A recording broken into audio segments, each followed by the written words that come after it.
अभी हम आते हैं सबसे पहले सबसे मोस्ट इंपॉर्टेंट कॉन्सेप्ट पे, why there is a need of Hibernate.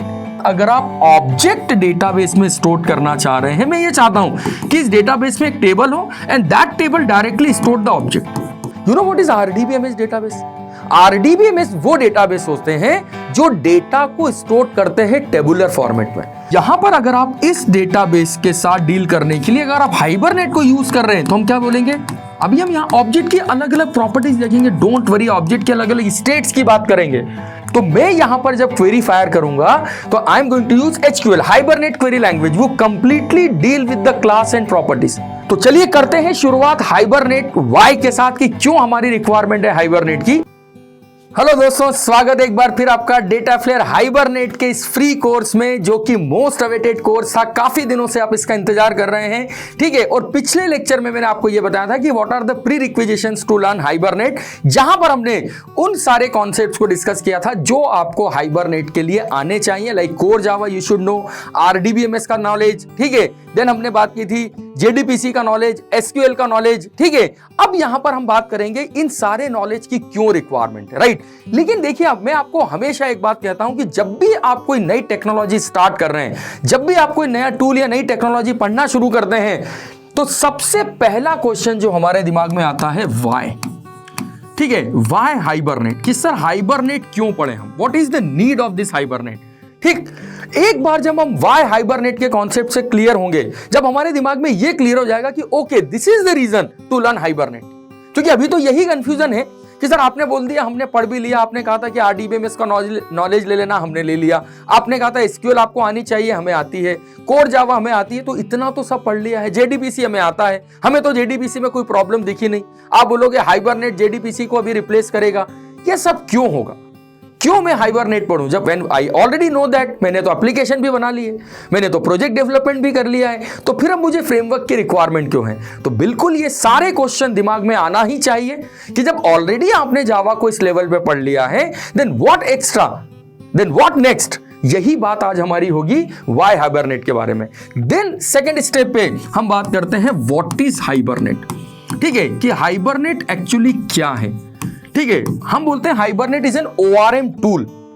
तो यहां पर आपको सबसे मेजर इंपॉर्टेंट कॉन्सेप्ट पता होना चाहिए, ऑब्जेक्ट रिलेशनल मैपिंग का मतलब क्या होता है, ठीक है। मैंने आपको हमेशा, मैंने जावा के लेक्चर में भी हमेशा एक बात बोली है कि जैसे जैसे आप आगे बढ़ेंगे, जो फ्रेमवर्क आपको मिलेंगे वो सब आर्किटेक्चर बेस्ड होंगे, like MVC architecture, like ORM architecture, right. तो ये एमवीसी आर्किटेक्चर क्या होता है, ये ओआरएम आर्किटेक्चर क्या होता है, राइट। और ओआरएम आर्किटेक्चर, अगर हाइबरनेट ओआरएम बेस्ड टूल है तो ये एमवीसी में कहां बिलोंग करता है, इसका रिलेशन एमवीसी में किस लेवल पर है, इन सारे कॉन्सेप्ट को हम डिस्कस करेंगे हमारे व्हाट इज हाइबरनेट वाले सेक्शन में।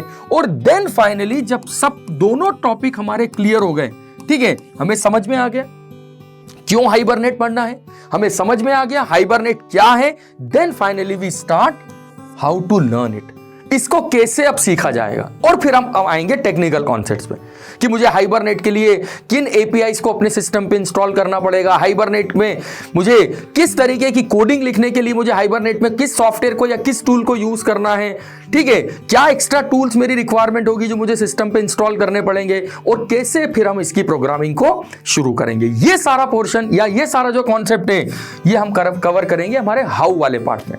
लेकिन फिलहाल अभी हम आते हैं सबसे पहले सबसे मोस्ट इंपॉर्टेंट कॉन्सेप्ट पे, why there is a need of hibernate, right. तो चलिए करते हैं शुरुआत हाइबरनेट वाई के साथ कि क्यों हमारी रिक्वायरमेंट है हाइबरनेट की। तो आप देखिए यहां पर अगर हम बात करें तो बीइंग अ जावा डेवलपर, ठीक है, यदि मैं जावा डेवलपर हूं that means I know the object oriented concept, right, कि मुझे ऑब्जेक्ट ओरिएंटेड पता है और मुझे यह पता है कि जावा में each and everything is based on object. हमने कोर जावा पढ़ा है, हमने जेडीपीसी का कॉन्सेप्ट पढ़ा है, तो हमें यह पता है कि वो जावा डील करता है ऑब्जेक्ट के साथ, ठीक है, कि जावा में हर, अगर हम देखें, आप देखो, अगर आपने कोर जावा पढ़ा है तो यू नो वेरी वेल पूरा कलेक्शन जावा में क्या है, it is an object. Exception Java में क्या है, क्लास, जिसके ऑब्जेक्ट हम यूज करते हैं। मल्टी थ्रेडिंग क्या है, क्लास, और हर क्लास, हर ऑब्जेक्ट के पीछे कोई ना कोई क्लास है। Exception in Java is a class, collection in Java is a class, file handling is completely based on the classes concept, जहां पर हमने file input stream, file output stream, file reader, file writer के object के साथ deal किया है। तो आपने जितना जावा अभी पढ़ा है, यू नो वेरी वेल कि Java deals with an object. Java बोलता है बॉस मैं ऑब्जेक्ट ओरिएंटेड टेक्नोलॉजी हूं, so I am deal with an object, मैं ऑब्जेक्ट के साथ डील करूंगा, राइट। लेकिन अब यहां पर बात यह आती है कि जब हम जावा और डेटाबेस की कनेक्टिविटी की बात करते हैं, सुनना ध्यान से, मोस्ट इंपॉर्टेंट कॉन्सेप्ट, इसीलिए मैंने आपको बोला था जेडीपीसी रिक्वायर्ड फॉर हाइबरनेट, राइट। जब हम जावा और डेटाबेस की कनेक्टिविटी की बात करते हैं तो जिस डेटाबेस को हमने यूज किया और जो एज अ जावा डेवलपर अब हम चाहते हैं वो ये है कि बॉस अगर जावा ऑब्जेक्ट के साथ डील करता है, ठीक है, तो इसका मतलब है जावा में अगर मुझे किसी स्टूडेंट की इंफॉर्मेशन टेबल में स्टोर करना है तो बीइंग अ जावा डेवलपर मैं ये चाहता हूं कि सर मैं इंडिविजुअल डेटा नहीं भेजूंगा। लाइक अगर मान लो मैंने आपसे बोला कि मुझे एक स्टूडेंट की इंफॉर्मेशन स्टोर करना है, लाइक रोल नंबर, नेम, ठीक है, उसका एड्रेस, ठीक है, उसका मोबाइल नंबर, सपोज ये इंफॉर्मेशन है जो स्टूडेंट की मेरे पास है and I want to store this information in database. ये सारी इंफॉर्मेशन मुझे डेटाबेस में स्टोर करना है, राइट। तो कॉन्सेप्ट ये बोलता है कि आप इन सारे डेटा का एक ऑब्जेक्ट क्रिएट कर लो और ऑब्जेक्ट को डेटाबेस में सेंड कर दो, राइट। मतलब यहां से आपका डेटाबेस में क्या जाएगा, ऑब्जेक्ट। लेकिन अगर इस ऑब्जेक्ट को मुझे डेटाबेस में स्टोर करना है, सुनना ध्यान से, राइट, अगर इस ऑब्जेक्ट को मुझे डेटाबेस में स्टोर करना है, जो कि अभी नहीं हो रहा है, अभी आपने जब जेडीपीसी पढ़ा है तो आपने ये पढ़ा है कि डेटाबेस हमेशा डेटा स्टोर करती है टेबुलर फॉर्मेट में, जहां पर रो होते हैं, कॉलम होते हैं, फील्ड होती हैं। लेकिन अगर आप ऑब्जेक्ट डेटाबेस में स्टोर करना चाह रहे हैं, मैं ये चाहता हूं कि इस डेटाबेस में एक टेबल हो and that table directly store the object, मतलब being a object oriented programming language, ठीक है, मैं यहां से ऑब्जेक्ट भेजूंगा और मैं ये चाहता हूं कि जब टेबल मुझे रिकॉर्ड दे तो वो रिकॉर्ड भी मुझे किस फॉर्म में मिलने चाहिए, ऑब्जेक्ट। मतलब हम चाहते हैं कि जावा और डेटाबेस का पूरी डीलिंग ऑब्जेक्ट के फॉर्मेट में हो। क्यों? क्योंकि ये एक ऑब्जेक्ट ओरिएंटेड प्रोग्रामिंग लैंग्वेज है। तो this language want to store the data in the form of object. समझना ध्यान से, राइट। तो यदि मैं ये चाहता हूं कि मुझे ऑब्जेक्ट जावा से डेटाबेस में सेंड करना है, डेटाबेस ऑब्जेक्ट को स्टोर करे, जो कि अभी नहीं कर रही है। क्यों नहीं कर रही है, आता हूं मैं उस पे, क्योंकि पूरी बातें आज हो रही हैं वाई के बारे में, कि why hibernate and what do mean by this ORM architecture, right. ORM का मतलब क्या है, ऑब्जेक्ट रिलेशनल मैपिंग क्या होती है, ये सारा डिस्कशन हमारा अभी चल रहा है। तो यदि मैं जावा डेवलपर के फॉर्म में सोच रहा हूं तो मैंने सोचा ऑब्जेक्ट डेटाबेस में स्टोर होगा और यहां से जब मुझे मिलेगा तो वो भी एक ऑब्जेक्ट होना चाहिए। और यदि मैं ये चाहता हूं तो मेरा जो डेटाबेस है, आप सोच के देखिए, this database must be OODBMS। ये जो डेटाबेस है इसका OODBMS होना जरूरी है। OODBMS you know what, object oriented database management system. एक ऐसा डेटाबेस जो टेबल में ऑब्जेक्ट को स्टोर करेगा, ना कि इंडिविजुअल रिकॉर्ड को। केवल एक ऑब्जेक्ट आएगा और वो ऑब्जेक्ट जाके टेबल में स्टोर हो जाएगा। और जब मैं इस डेटाबेस से आपका डेटा मांगूंगा तो ये मुझे ऑब्जेक्ट रिटर्न करेगा। और यदि मैं ये चाहता हूं तो इसके लिए मुझे मेरा जो डेटाबेस है उस डेटाबेस को object oriented database management system बनाना पड़ेगा, क्योंकि ऐसा डेटाबेस जो ऑब्जेक्ट स्टोर करेगा वो OODBMS होगा। बट अनफॉर्चुनेटली प्रॉब्लम ये है कि no such type of data right now available with us. अभी ऐसा कोई डेटाबेस मेरे पास अवेलेबल नहीं है जो ऑब्जेक्ट को टेबल में स्टोर कर सके। मैंने बोला ये मेरा स्टूडेंट है और मैं चाहता हूं स्टूडेंट ऑब्जेक्ट जाके टेबल में स्टोर हो जाए। So right now we don't have such type of database जो हमारे हिसाब से हमारे ऑब्जेक्ट को टेबल में स्टोर कर सके। बात समझ में आ रही है आपके? ठीक है, तो यदि आप ये चाहते हैं तो ये डेटाबेस होना चाहिए, लेकिन ये है नहीं। और जो अवेलेबल है वो क्या है, सुनो आप, जो अवेलेबल है वो डेटाबेस आपसे ये कहता है कि boss I am an RDBMS based tool, I am an RDBMS database. You know what is RDBMS database? RDBMS वो डेटाबेस होते हैं जो डेटा को स्टोर करते हैं टेबुलर फॉर्मेट में, इंडिविजुअल रिकॉर्ड डेटा के फॉर्मेट में, ऑब्जेक्ट के फॉर्मेट में नहीं। आपने जिस भी डेटाबेस को पढ़ा है, लाइक अगर आप ओरेकल से अवेयर हैं, अगर आप माइस्क्यूएल से अवेयर हैं, अगर आप सीक्वल सर्वर जानते हैं, अगर आप एमएस एक्सेस जानते हैं, अगर आप पोस्टग्रेसक्यूएल जानते हैं, इन सभी डेटाबेस में कॉमन क्या है? इन सभी डेटाबेस में कॉमन ये है, this all databases follows RDBMS rule, जहां पर टेबल होती है। ठीक है, तो याद करो आपने जब जेडीबीसी पढ़ा था तो डेटाबेस लेवल पे जाके हमने क्या किया था, एक टेबल बनाई थी स्टूडेंट के नाम से। इस टेबल में हमारी फील्ड थी रोल नंबर, नेम, ठीक है, मोबाइल नंबर, एड्रेस, ये मेरी टेबल में फील्ड है, सपोज सिटी।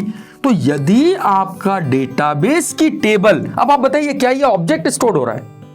अगर आप चाहते हैं कि आपके पास जो डेटा है वो ऑब्जेक्ट फॉर्म में है, क्योंकि बीइंग अ जावा डेवलपर मैं ऑब्जेक्ट के साथ डील करूंगा, लेकिन डेटाबेस का ये कहना है कि बॉस अगर ऑब्जेक्ट स्टोर करना है तो ओडीबीएमएस डेटाबेस यूज करो। बट ओडीबीएमएस डेटाबेस है कहां से लेके आऊंगा मैं object oriented database management system की वो डेटाबेस जो मेरे हिसाब से मेरा ऑब्जेक्ट स्टोर कर ले? क्योंकि जो एग्जिस्टिंग डेटाबेस है जिनको अभी हम यूज कर रहे हैं वो आरडीबीएमएस के रूल को फॉलो करती हैं, और आरडीबीएमएस के जो टेबल्स होती है, डेटाबेस होते हैं, वो डेटा को स्टोर करते हैं टेबुलर फॉर्मेट में, रो और कॉलम के फॉर्मेट में, इंडिविजुअल डेटा के फॉर्मेट में।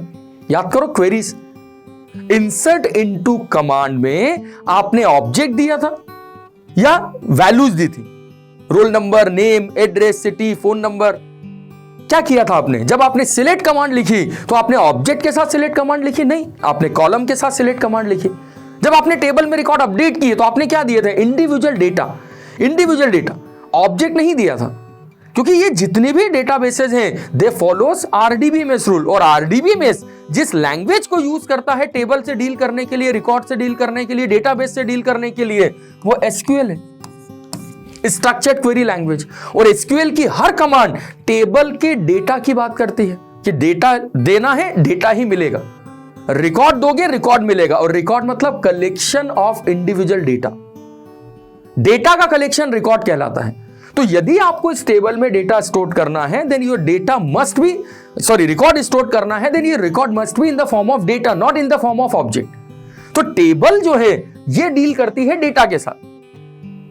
समझ पा रहे हैं बात को? और आप देखिए दोनों के कॉन्सेप्ट कि एज ए जावा डेवलपर मैं चाहता हूं डेटा स्टोर हो RDBMS form, object oriented form में, क्योंकि जावा ऑब्जेक्ट से डील करता है, it is an object oriented programming language. लेकिन जो डेटाबेस है उसका ये कहना है कि मैं डेटा स्टोर करूंगा रिलेशनल फॉर्मेट में। तो याद करो पहली स्टेप में आपने क्या किया था, हमने जावा और डेटाबेस को डील करने के लिए हमने जेडीपीसी का कॉन्सेप्ट यूज किया। ठीक है, हमने जेडीपीसी के थ्रू जावा और डेटाबेस की कनेक्टिविटी की, और आपको याद होगा आपने जावा में क्वेरीज लिखी हैं उसके लिए, insert query, delete query, search query, update query, और आपने उन क्वेरीज में जावा के इंडिविजुअल डेटा दिए हैं, ना कि ऑब्जेक्ट दिया है।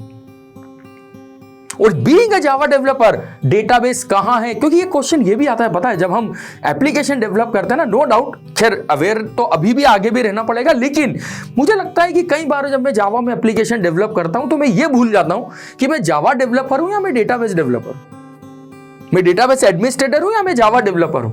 क्योंकि बीइंग अ जावा डेवलपर मुझे डेटाबेस की डिटेल पता होनी चाहिए, बीइंग अ जावा डेवलपर मुझे टेबल के कॉलम के नाम पता होने चाहिए, बीइंग अ जावा डेवलपर मुझे यह पता होने चाहिए कौन सी टेबल में कौन सी की प्राइमरी की है, फॉरेन की है। आप सोचिए जेडीपीसी आप पढ़ के आ रहे हैं, थॉट प्रोसेस लीजिए थोड़ा सा, कि आप एक लेवल पे हम ये भूल जाते हैं कि सर हम जावा डेवलपर हैं या हम डेटाबेस एडमिनिस्ट्रेटर हैं। हम डेटाबेस की सारी इंफॉर्मेशन को याद रखनी पड़ रही है, क्योंकि बिना उनके आप टेबल को डील ही नहीं कर सकते। आप सोच के देखिए अपने एसक्यूएल में अगर मैं आपसे बोलूं कि मुझे उन स्टूडेंट का रिकॉर्ड देखना है जिसकी सिटी सपोज इंदौर है, तो आपको क्वेरी लिखने के लिए इस फील्ड का नाम पता होना चाहिए। विदाउट नोइंग दिस फील्ड आप क्वेरी लिख सकते हैं जावा में। तो आप क्या करते हैं, आप टेबल में जाते हैं, आप फील्ड देखते हैं, तो आप बोलेंगे sir it's a part of the application. Yes, it is a part of an application, लेकिन अगर हम थॉट प्रोसेस लें तो हमने जावा पढ़ी है, तो we are a Java developer, so why should we worried about this table details, right? तो ये थॉट अब आपके दिमाग में आने चाहिए। और मैं आपको हमेशा बोलता हूं कि बॉस अगर आप, पहले भी मैंने आपको बोला है कि यदि आप हाइबरनेट लेवल पे आ रहे हैं तो एटलीस्ट आप 3 से 4 एप्लीकेशन जेडीपीसी की बनाएं, जहां पर आपको समझ में आएगा कि जावा डेटाबेस कनेक्टिविटी के लिए जब हम जेडीपीसी को यूज करते हैं जब हम एसक्यूएल क्वेरीज चलाते हैं, जब क्वेरी एग्जीक्यूशन करते हैं जावा में, तो आपको क्या क्या प्रॉब्लम फेस करनी पड़ेगी। वो प्रॉब्लम उस समय आपके लिए प्रॉब्लम नहीं है, लेकिन जैसे जैसे आप स्टेप आगे लोगे आपको वो प्रॉब्लम लगेंगी। क्यों? क्योंकि you are a Java developer और मैं सारी इंफॉर्मेशन टेबल की स्टोर करके रख रहा हूं। तो यहां पर अब रिक्वायरमेंट ये है कि boss Java is an object oriented language, right. Java is an object oriented language जो डील करता है ऑब्जेक्ट के साथ, राइट। और जिस टेबल में मैं रिकॉर्ड स्टोर करने की बात कर रहा हूं, this is an RDBMS tool. ये है रिलेशनल डेटाबेस मैनेजमेंट सिस्टम। जावा का ये कहना है कि बॉस डेटा मिलेगा, मैं आपको डेटा दूंगा ऑब्जेक्ट के फॉर्म में, और मुझे डेटा चाहिए भी ऑब्जेक्ट के फॉर्म में, because it is an object oriented technology, right. अगर मैं चाहता हूं कि मुझे रोल नंबर को स्टोर करना है, नेम को स्टोर करना है, ठीक है, ये फील्ड है, roll number, name, mobile number, address, तो ये मेरे पास जावा में इस हर फील्ड का एक रिकॉर्ड के लिए वेरिएबल अवेलेबल है। Roll number, name, mobile number, address, city, या जो भी आपने फील्ड ली है। तो मैं आपको ये इंडिविजुअल रिकॉर्ड नहीं दूंगा। टेबल बोल रहा है मुझे इंडिविजुअल रिकॉर्ड चाहिए, यहां मैं बोलूंगा मैं इंडिविजुअल रिकॉर्ड नहीं दूंगा, मैं आपको ये पूरे डेटा का एक ऑब्जेक्ट दूंगा, दैट इज एन ऑब्जेक्ट, ठीक है। हम देंगे ऑब्जेक्ट, लेकिन टेबल आपसे क्या मांगेगी? रिकॉर्ड। टेबल बोलता है बॉस यहां डेटा तभी आएगा जब इंसर्ट इनटू कमांड में इंडिविजुअल फील्ड का नाम लिखा होगा। तो प्रॉब्लम यहां पर यह है कि एक ऑब्जेक्ट ओरिएंटेड टेक्नोलॉजी और एक रिलेशनल डेटाबेस मैनेजमेंट सिस्टम, जो कि दोनों अलग अलग बात कर रहे हैं, इन दोनों की मैपिंग कैसे की जाए, इन दोनों के बीच में कोऑर्डिनेशन कैसे किया जाए, राइट। तो इन दोनों को मैप करने के लिए, इन दोनों के बीच में कोऑर्डिनेशन सेट करने के लिए हम इन दोनों के बीच में एक मीडिएटर को अटैच कर देते हैं। ये जो मीडिएटर है, एक्चुअली ये मीडिएटर क्या बोलता है, ठीक है आप ऑब्जेक्ट देना चाहते हो, आप ऑब्जेक्ट दे दो, ठीक है। मतलब ये मीडिएटर का ये कहना है आप सीधे डेटाबेस से डील करो ही मत, आप कोई डील मत करो डेटाबेस से। बीइंग अ जावा डेवलपर आपको कोई टेंशन नहीं है, आप अपना ऑब्जेक्ट मुझे दो और मैं इस ऑब्जेक्ट को आगे कन्वर्ट करता हूं रिकॉर्ड के फॉर्म में, ठीक है। मैं इस ऑब्जेक्ट को कन्वर्ट करता हूं रिकॉर्ड के फॉर्म में और मैं इस टेबल को दे दूंगा। तो अब आपको डायरेक्ट जावा का डेटाबेस से कनेक्शन खत्म। अब जावा और डेटाबेस के बीच में मैपिंग करने के लिए हमने इन दोनों के बीच में एक टूल का यूज किया, एक फ्रेमवर्क को यूज करने वाले हैं। और ये जो फ्रेमवर्क है, जो एक ऑब्जेक्ट ओरिएंटेड लैंग्वेज और एक रिलेशनल डेटाबेस के बीच में मैपिंग का काम करेगा, मैं बोल सकता हूं ये ORM बेस्ड टूल होगा, object relational mapping, the mapping between object oriented language and relational database language, and I hope you can understand why this mapping is required, right। तो अगर मैं इस ऑब्जेक्ट ओरिएंटेड लैंग्वेज और database के बीच में mapping करना चाहता हूं कि बॉस अब मैं कोई टेबल के रिकॉर्ड के फॉर्मेट में डेटा नहीं दूंगा, बीइंग अ जावा डेवलपर मुझे नहीं पता है कि टेबल में इस फील्ड का नाम क्या है, what is the field, what is this field, what is this field, what is the name of table, even मुझे तो यह भी नहीं पता कि टेबल का नाम क्या है। ये सारा काम, ये सारे रिक्वायरमेंट अब आपकी कौन फील करेगा? ये ORM टूल जिसकी हम बात कर रहे हैं, क्योंकि आगे डेटाबेस से ये डील करेगा। मुझे केवल क्या करना है, अपना डेटा जो मेरे पास डेटा है उसका ऑब्जेक्ट बना के मुझे इस ORM टूल को देना है। तो ये जो ORM टूल है, जो ऑब्जेक्ट ओरिएंटेड और डेटाबेस के बीच में मैपिंग का काम करता है, यदि आपकी ऑब्जेक्ट ओरिएंटेड लैंग्वेज जावा है तो, यदि आपकी ऑब्जेक्ट ओरिएंटेड लैंग्वेज जावा है तो इस ऑब्जेक्ट ओरिएंटेड लैंग्वेज में और इस रिलेशनल डेटाबेस मैनेजमेंट सिस्टम के बीच में जो मैपिंग टूल हम यूज करने वाले हैं, यही कहलाएगा hibernate. This is basically called hibernate tool. ये है मेरा हाइबरनेट टूल। तो हम क्या बोलते हैं, hibernate is nothing but the framework between Java and database which is an ORM based framework। तो why it is called ORM framework? समझ में आई बात आपको? क्योंकि ये जो ORM framework है, ये अब इसका ये कहना है कि मैं इन दोनों के बीच में मैपिंग का काम करूंगा। मतलब अब नो डाउट देखो, एज अ जावा डेवलपर तो कोड हमें ही लिखना है, लेकिन यदि मैंने ये फ्रेमवर्क बीच में फिट कर दिया, यदि मैंने इस फ्रेमवर्क बेस्ड अगर मैं एप्लीकेशन बना रहा हूं, तो अब डेटाबेस कनेक्शन, ड्राइवर लोड करना, डेटाबेस कनेक्शन करना, क्वेरी एग्जीक्यूशन करना, ये सारी रिस्पॉन्सिबिलिटी अब किसकी होगी? इस ORM टूल की। And that is what an hibernate. तो ये हाइबरनेट की रिस्पॉन्सिबिलिटी होगी कि आगे डेटाबेस कौन सी है, उसमें टेबल कौन सी है, टेबल की फील्ड का नाम क्या है, ये सब कुछ इस ORM की रिस्पॉन्सिबिलिटी है। तो जो हाइबरनेट टूल है, अगर मुझे ये हाइबरनेट टूल आता है, so I can easily deal Java with the database, कि जावा और डेटाबेस के बीच में मैं ये मैपिंग टूल यूज कर सकता हूं। और यदि आपने हाइबरनेट को यूज किया तो आप देखिए क्या शानदार कॉन्सेप्ट है। आपकी जो क्लास होगी, राइट, कि अब देखो अब मैं क्या एक्चुअली अगर हम बात करें तो बीइंग अ जावा डेवलपर, अगर मुझे डेटाबेस में रिकॉर्ड स्टोर करना है तो मैं क्या करूंगा? एक सिंपली क्लास बनाऊंगा। ठीक है, सुनना ध्यान से, मैं एक सिंपली क्लास बनाऊंगा, जो रिकॉर्ड मुझे स्टोर करना है वो मैं इस क्लास में स्टोर कर दूंगा। स्ट्रिंग नेम, ठीक है, देन सपोज स्ट्रिंग एड्रेस, ठीक, then suppose integer mobile number, for example suppose ये मेरे डेटा है। तो मैं क्या करूंगा? एक क्लास बनाऊंगा और इस क्लास का ऑब्जेक्ट हम किसको दे देंगे? This is what my hibernate tool. ठीक है, ये मेरा हाइबरनेट है और ये हाइबरनेट पीछे किससे डील कर रहा है? ये हाइबरनेट डील कर रहा है बैकएंड में डेटाबेस के साथ। This hibernate is deal with the database, right.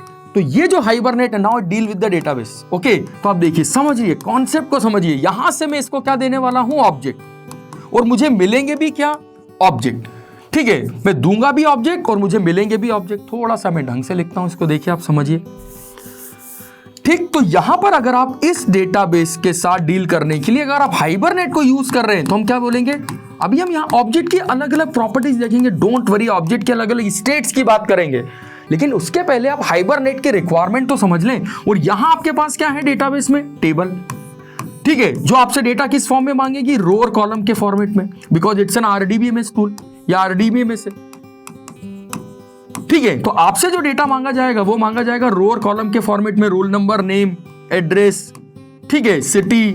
तो अब बीइंग अ जावा डेवलपर अगर मैं सोचूं तो आपको पता है मेरी क्लास मेरी टेबल होगी। जब हम हाइबरनेट को यूज करेंगे तो यदि मेरे को लगता है कि मुझे डेटाबेस से कोई इंफॉर्मेशन फैच करनी है, वो कैसे होगा, क्या होगा, सब आगे की बातें हैं। लेकिन फिलहाल आप समझिए, मेरी क्लास मेरी टेबल होगी और ये जो मेरी क्लास की प्रॉपर्टी है ये मेरी फील्ड के नाम होंगे। चाहे टेबल में फील्ड का नाम कुछ भी हो, मेरे लिए मेरी क्लास मेरी टेबल है और यहां पर मेरी जो प्रॉपर्टीज हैं यही मेरी फील्ड के नाम है। तो यहां पर हम हाइबरनेट में एक्चुअली क्या करते हैं, देखो आप समझना, यदि आप डेटाबेस से डील कर रहे हैं तो आपको SQL की क्वेरी चलानी है। Select star from table name, insert into, table की फील्ड का नाम, select star from table name, where, role number, field का नाम। मतलब you have to knowledge about the table as well as the field name. यदि आप SQL को use कर रहे हैं तो, है ना, I hope you can understand मैं क्या बताना चाह रहा हूं आपको, राइट। लेकिन अगर आप हाइबरनेट को यूज करते हैं, if you are an hibernate developer, तो फिर आपकी टेबल आपकी क्लास है और आपकी फील्ड आपकी टेबल की प्रॉपर्टी है। और इन सब से डील करने के लिए I am going to use HQL, hibernate query language, rather than SQL।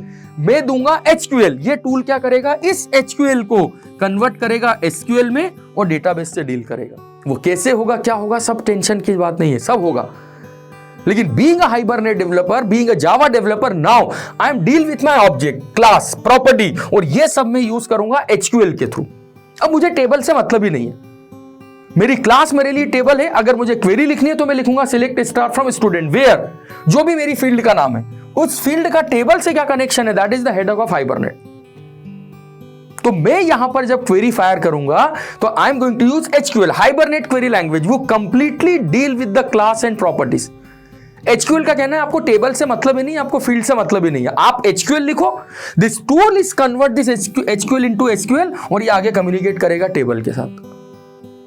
So that is what the interesting fact about this. You have an inbuilt method for insert the record, for delete the record. सारी method यहां पर हमारे पास available है। This tool is having all the table detail.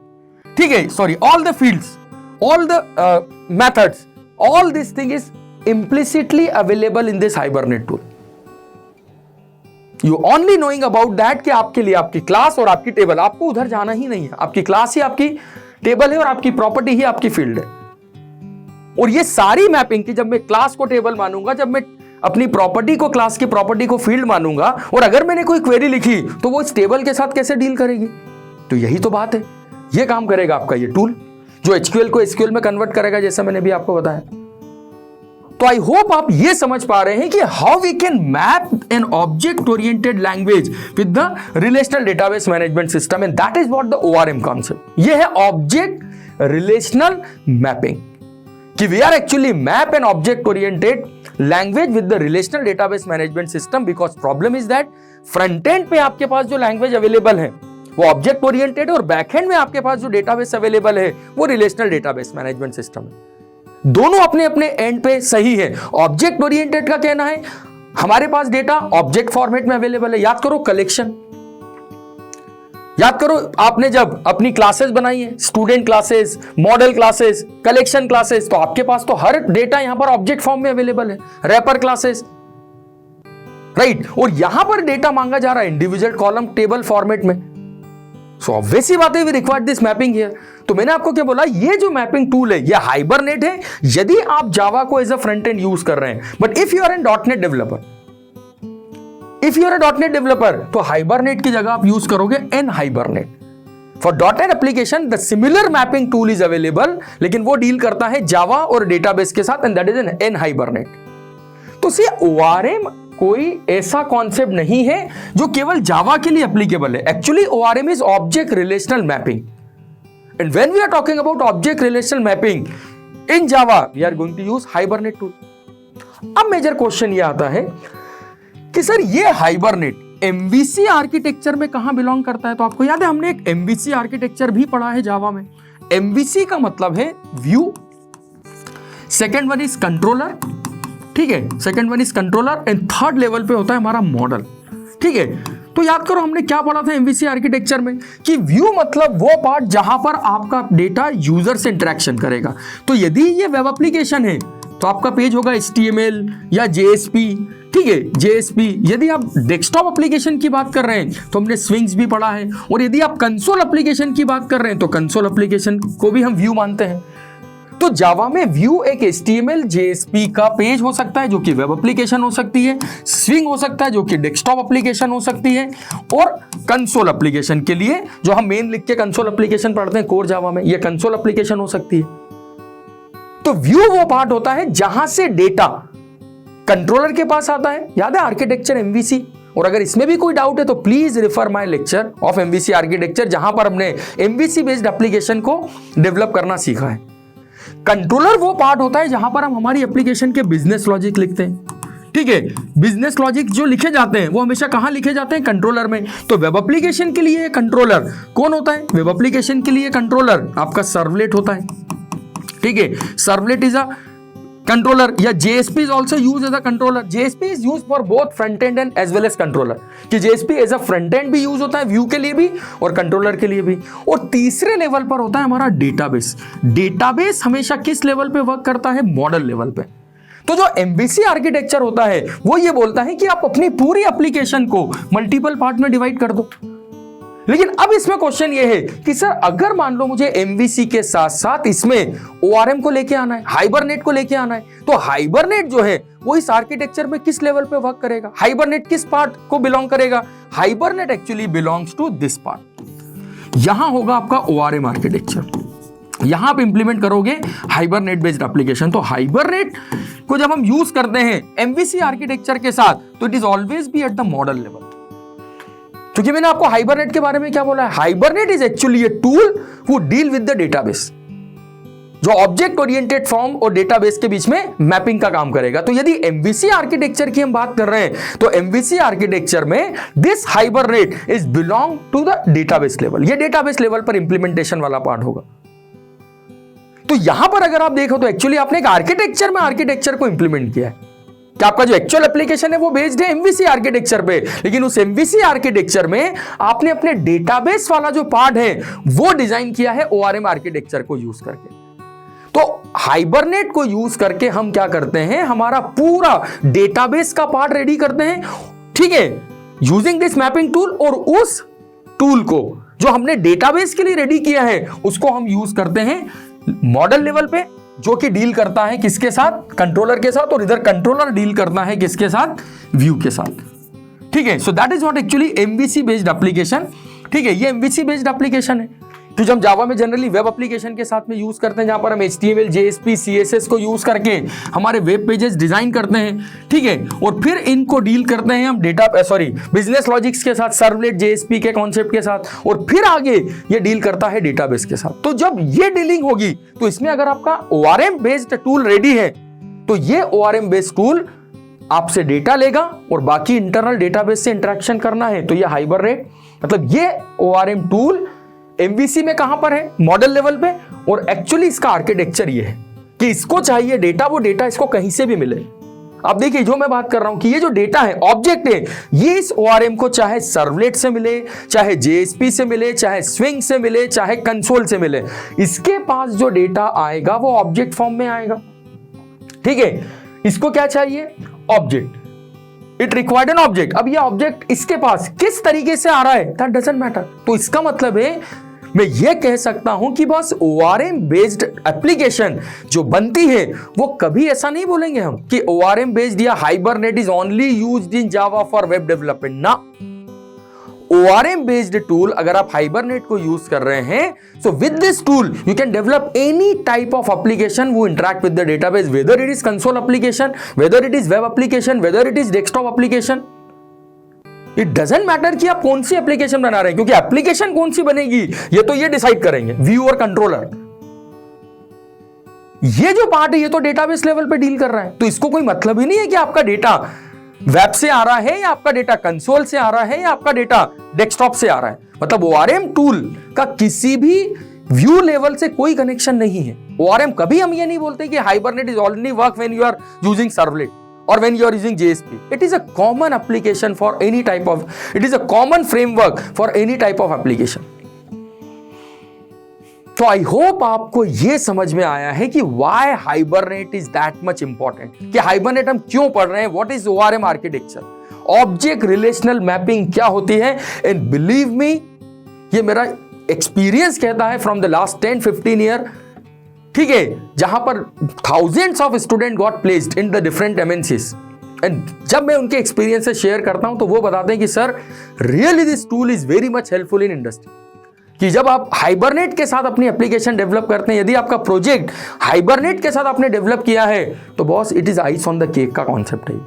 तो अभी तक अगर आपने जावा पढ़ी है और अगर आपने अभी तक एडवांस जावा के कॉन्सेप्ट को पढ़ा है तो आपने जो भी डील किया था वो JDBC को यूज करके किया था, राइट। लेकिन अब हमारा जो कॉन्सेप्ट होगा वो डायरेक्ट जावा के डेटाबेस से कनेक्टिविटी करने की बजाय हम जावा की कनेक्टिविटी के लिए इन दोनों के बीच में क्या यूज करेंगे, ये ORM टूल। तो अब ड्राइवर, अब इस अगर हम बात करें हाइबरनेट की, राइट, तो सर इस हाइबरनेट के क्या क्या टास्क है, मतलब हाइबरनेट क्या करेगा, आप देखो क्या छोड़ेगा ये बताना, ठीक है। ड्राइवर लोड हाइबरनेट का हेडक, मतलब ड्राइवर लोड करना हाइबरनेट का काम है। आप मुझे बताएं, जब आप जावा और डेटाबेस को कम्युनिकेट करते हैं तो आप क्या क्या करते हैं। आपको याद है हमने 4 टास्क पढ़े थे जावा और डेटाबेस के बीच में कम्युनिकेशन के। पहले मैं वो टास्क लिखता हूं, राइट। सबसे पहले ड्राइवर लोड करना है, याद करो JDBC। सेकेंड स्टेप में डेटाबेस कनेक्शन, ठीक है। और यदि मैं आपसे फिर रिक्वेस्ट कर रहा हूं, यदि आपको JDBC में 001% का भी डाउट है तो आप प्लीज मेरे पहले JDBC के ट्यूटोरियल को विजिट कर लें, बहुत अच्छे से JDBC पढ़ लें, एटलीस्ट 3 से 4 एप्लीकेशन बना लें जावा में यूजिंग JDBC, उसके बाद हाइबरनेट पे आए आप। मैं तो जनरली आपको यह सजेस्ट करूंगा कि आप एक पूरा प्रोजेक्ट बना के हाइबरनेट को पढ़ना शुरू करें। एटलीस्ट एक छोटा सा प्रोजेक्ट बना लें आप 6 to 7 पेजेस का, चाहे वो कंसोल बेस्ड हो, चाहे वो वेब बेस्ड हो, दैट डजंट मैटर, चाहे वो डेस्कटॉप एप्लीकेशन हो, जिसमें आपकी कंफर्टेबिलिटी है आप जावा में उसको यूज कर लें, उस कॉन्सेप्ट को यूज करें। वेब एप्लीकेशन में अगर आपकी कंफर्टेबिलिटी है, go with the web application, लेकिन एटलीस्ट एक प्रोजेक्ट बना ले छोटा सा, ताकि आप JDBC को समझ पाए, स्पेशली आप SQL को समझ पाए, आप RDBMS को समझ पाए। क्योंकि जब हम JDBC के साथ डील करते हैं तो हम ड्राइवर लोड करते हैं, हम डेटाबेस कनेक्शन करते हैं, क्वेरी एग्जीक्यूशन करते हैं, राइट, क्वेरी एग्जीक्यूशन, ओके। और देन 4th लेवल पे हम क्या करते हैं, कनेक्शन क्लोज। अब ये सारी रिस्पॉन्सिबिलिटी, कनेक्शन क्लोज, अब ये सारी रिस्पॉन्सिबिलिटी अगर देखा जाए तो डेटाबेस से रिलेटेड है ना, ये सारे काम आपने डेटाबेस के लिए किए, ड्राइवर लोड किया क्योंकि जावा और डेटाबेस के बीच में पाथ एस्टेब्लिश करना था, डेटाबेस कनेक्शन किया, तो ये बताया आपने कि जावा किस डेटाबेस के साथ डील करेगी, क्योंकि जब आप डेटाबेस को यूज करते हैं तो there are lot of databases are available in MySQL. Suppose एक होटल है, एक हॉस्पिटल डेटाबेस है, एक मेडिकल शॉप के लिए डेटाबेस है, तो आप किस डेटाबेस से डील करना चाह रहे हैं? तो हमने बता दिया लाइब्रेरी मेरा डेटाबेस होता है। फिर उसके क्वेरी एग्जीक्यूशन, तो फिर मैंने एसक्यूएल पढ़ा, फिर मैंने इंसर्ट कमांड सीखी, डिलीट कमांड सीखी, अपडेट कमांड सीखी, सर्च कमांड सीखी, सर्च ऑल सीखा, मैंने ज्वाइंट्स के कॉन्सेप्ट पढ़े, मैंने एसक्यूएल के कॉन्सेप्ट पढ़े, तब जाके मैं क्वेरी एग्जीक्यूशन कर पाया। अब ये सारी रिस्पॉन्सिबिलिटी किसकी होगी? हाइबरनेट की। अब ये सारी रिस्पॉन्सिबिलिटी होगी हाइबरनेट की। बीइंग अ जावा डेवलपर आपको क्या करना है? ओनली ऑब्जेक्ट बनाओ और ऑब्जेक्ट बना के इसको दो, ये आपसे ऑब्जेक्ट मांगेगा और आपको ऑब्जेक्ट ही देगा। ठीक है, अब ये जितने भी टास्क हैं, जो ड्राइवर लोड होगा, जो डेटाबेस कनेक्शन होगा, क्वेरी एग्जीक्यूशन होगा, कनेक्शन क्लोज होगा, this all had done by this tool. और ये आगे किससे डील कर रहा है? डेटाबेस से। और अब इसके लिए आपका डेटाबेस कोई भी RDBMS डेटाबेस हो सकता है, that may be any RDBMS like MySQL, Oracle, SQL server. तो ये टास्क है जो आपका हाइबरनेट परफॉर्म करने वाला है। Isn't it great? कि टूल्स जैसे जैसे आप देखो, मैं हमेशा अगर आप कोर जावा के लेक्चर अटेंड किए हैं आपने, और जैसे मैं जब एडवांस जावा पढ़ाता हूं तब भी मैं ये बात बोलता हूं कि जैसे जैसे आप टेक्नोलॉजी में आगे बढ़ते हैं ना, वैसे वैसे कोडिंग कम होती जाती है, वैसे वैसे प्रोग्रामिंग कम होती जाती है, क्योंकि आपके पास रेडीमेड फ्रेमवर्क अवेलेबल होते हैं, आपके पास रेडीमेड टूल्स अवेलेबल होते हैं, राइट? तो ये सारी कहानी है इस हाइबरनेट की। ये सारे कॉन्सेप्ट जो अभी तक हमने डिस्कस किए, एक बार थोड़ा सा अगर हम रिवाइज करें तो मैंने आपको आज जो बताया है एक बार थोड़ा सा डील कर लेते हैं। कि सबसे पहले हमने प्री रिक्विजिशंस की बात की थी लास्ट लेक्चर में, कि अब आपको समझ में आया कि why this knowledge is required to learn hibernate. क्योंकि जितनी भी बातें मैंने अभी आपके सामने की हैं, यदि आप अनअवेयर हैं तो आपको कुछ भी समझ में नहीं आया होगा। If you don't know anything about SQL, आप एसक्यूएल का फुल फॉर्म ही नहीं जानते, आपने कोर जावा नहीं पढ़ी है, you don't know anything about JDBC, तो आप कैसे समझ पाएंगे हाइबरनेट को? तो इसीलिए मैंने आपको प्री रिक्विजिशन जो लास्ट लेक्चर में बताया था, और आज जो हमने बात की उसमें मैंने आपको कहा था सबसे पहला कॉन्सेप्ट है व्हाई हाइबरनेट। तो आई होप यहां तक अब आपको समझ में आ गया होगा कि being a Java developer at the end, कई बार बच्चे मेरे से, जब मैं क्लास में एट द एंड आता हूं तो बच्चे बोलते हैं सर अभी तक पता ही नहीं था कि हम जावा डेवलपर, और इतनी सारी कहानी हमारे लिए कोई काम की नहीं थी। कि बिल्कुल सही है, बीइंग अ जावा डेवलपर आप एसक्यूएल में डील कर रहे हैं, आप insert command, delete, search command, आप टेबल की इंफॉर्मेशन फैच कर रहे हैं, आप टेबल की डिटेल जाके देख रहे हैं, राइट? तो एक समय आने के बाद हमें समझ में आता है कि यस, हमारे पावर को हमें समझना पड़ेगा कि हम जावा डेवलपर है बॉस, हम तो ऑब्जेक्ट देंगे और ऑब्जेक्ट लेंगे। ठीक है, तो ये सारे कॉन्सेप्ट को अभी हमने समझा है व्हाई हाइबरनेट की, क्यों हम हाइबरनेट को सीखें। तो मैंने आपको जो कॉन्सेप्ट अभी बताया कि ऑब्जेक्ट ओरिएंटेड लैंग्वेज और रिलेशनल डेटाबेस मैनेजमेंट सिस्टम के बीच में मैपिंग के लिए एक्चुअली हम इस टूल को पढ़ने वाले हैं। व्हाट इज हाइबरनेट, ये भी हमने एक छोटा सा इंट्रोडक्शन देखा हाइबरनेट के बारे में कि क्या है हाइबरनेट। ठीक है, हालांकि अभी मैंने टेक्निकली कहीं कोई बात नहीं करी आपसे, ठीक है, वो सारी बातें हम करेंगे हाउ में, लेकिन हमने ये जरूर समझा है कि हाइबरनेट क्या है। तो मैंने आपको बताया it is an ORM based framework. ठीक है, वो work as a mapping application between object oriented and relational database management system. Why this mapping is required, वो भी हमने पढ़ा। और ये भी मैंने आपको बोला था कि अगर आप as a language Java use कर रहे हैं, और अगर आप जावा को as an object oriented language use कर रहे हैं और आपका डेटाबेस के साथ आपको मैपिंग करना है, so here is we use Hibernate. पर अगर सेम एप्लीकेशन .NET है तो we use n Hibernate for the same, right? तो ये कॉन्सेप्ट अभी हमने समझा है, why Hibernate, what is Hibernate, how to use this Hibernate. अब ये हमारा प्रोग्रामिंग पार्ट होगा कि जहां पर अब हम उन रिक्वायरमेंट की बात करेंगे कि अब अगर मुझे हाइबरनेट पढ़ना शुरू करना है तो हाइबरनेट के क्या क्या एडवांटेजेस हैं। ठीक है, ये सारी कॉन्सेप्ट हम देखेंगे। मैंने आपको बताया था हाइबरनेट जो है वो MVC आर्किटेक्चर में मॉडल लेवल पे वर्क करता है, कि मॉडल लेवल का आर्किटेक्चर, मॉडल लेवल पे हम इसको इंप्लीमेंट करेंगे। मतलब कभी भी आपसे पूछा जाए ORM हाइबरनेट MVC में कहां बिलोंग करता है, तो we can say it's a model level because it's deal with the database.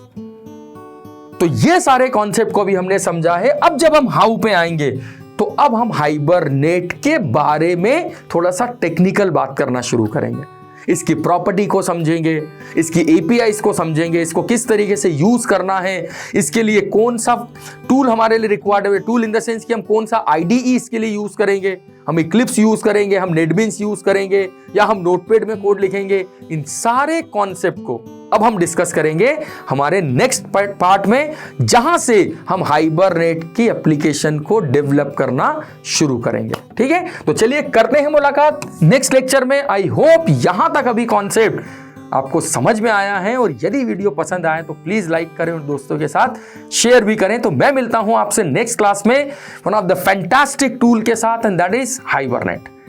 तो आप बोलोगे सर यहां भी तो आप मिले हैं, बिल्कुल ये इंट्रोडक्शन था, नेक्स्ट लेवल पे अब हम इसके इंप्लीमेंटेशन पे बात करेंगे। ठीक है, तो चलिए करते हैं मुलाकात। Till then take care, bye bye.